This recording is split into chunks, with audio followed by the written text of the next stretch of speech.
नमस्कार दोस्तों, इस वीडियो में हम आपको यूपी आंगनबाड़ी कार्यकर्ती का फॉर्म भर के दिखाएंगे। स्टेप बाय स्टेप पूरा चीज़ आपको हम बताएंगे, तो पूरा वीडियो आप ध्यान से ठीक है। आपको आना है UP Anganwadi Bharti dot in, ये वेबसाइट है, लिंक आपको डिस्क्रिप्शन बॉक्स में मिल जाएगा। नीचे आएंगे, देखेंगे यहाँ पे दो तरह के फॉर्म चल रहे हैं, एक आंगनबाड़ी वर्कर का है, दूसरा आंगनबाड़ी हेल्पर का है। ठीक है, यहाँ पर आपको न्यू वैकेंसी वाले पर आना है और new anganwadi worker vacancy registration पे क्लिक करना है। ठीक।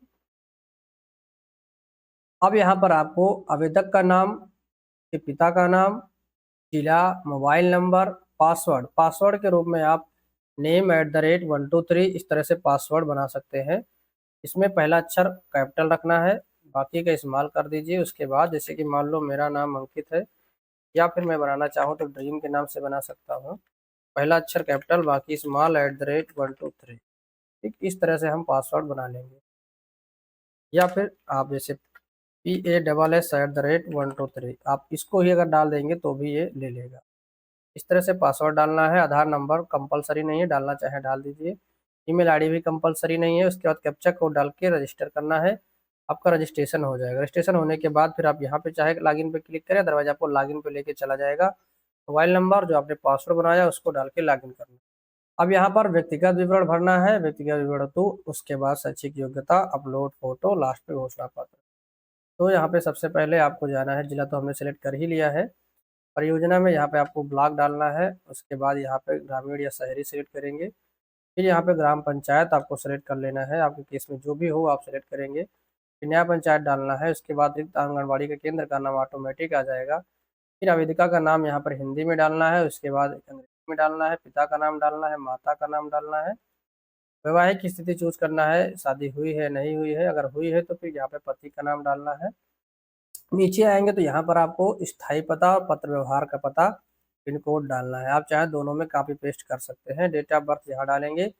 हाई स्कूल की मार्कशीट आप यहाँ पे अपलोड करेंगे, और यहाँ पर मार्कशीट वगैरह जो भी चीज़ आपको अपलोड करना है वो जेपीजी फॉर्म में होगा, फोटो खींच के अपलोड करेंगे, पीडीएफ में नहीं करना है। 200 केबी के अंदर करना है।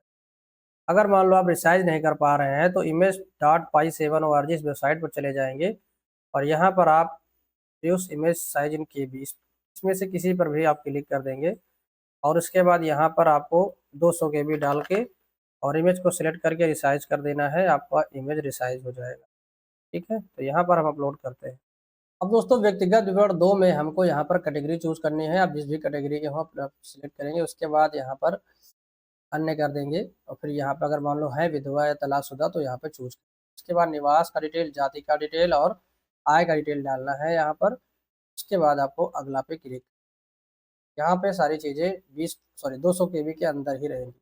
अब अगला स्टेप यहाँ पर है ग्रेजुएशन का, यानी इसमें शैक्षिक योग्यता का डिटेल डालना है। इसमें मिनिमम आप 12th डाल लेंगे, इसके अलावा ग्रेजुएशन डालेंगे, पीजी है तो पीजी का भी डिटेल डालना है। ठीक है, जितने ज़्यादा आपके पास डिग्री रहेंगे उतने आपके चांस ज़्यादा रहेंगे। तो यहाँ पर इंटर, ग्रेजुएशन और इसके अलावा पोस्ट ग्रेजुएशन का डिटेल भरेंगे।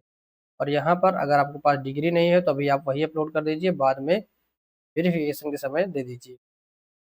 अब दोस्तों लास्ट स्टेप है यहाँ पर फोटो और सिग्नेचर का।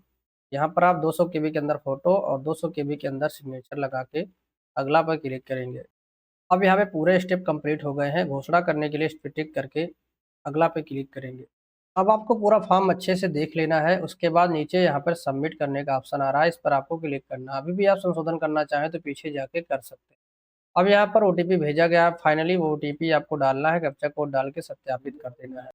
अब यहाँ पर प्रिंट का ऑप्शन आ गया है, इस पर क्लिक करके प्रिंट आउट निकाल के रख लेंगे। बाकी कोई समस्या होती है तो आप पीछे जाके लॉगिन करते हैं, और कुछ पूछना है तो कमेंट बॉक्स में कमेंट करके पूछ सकते हैं।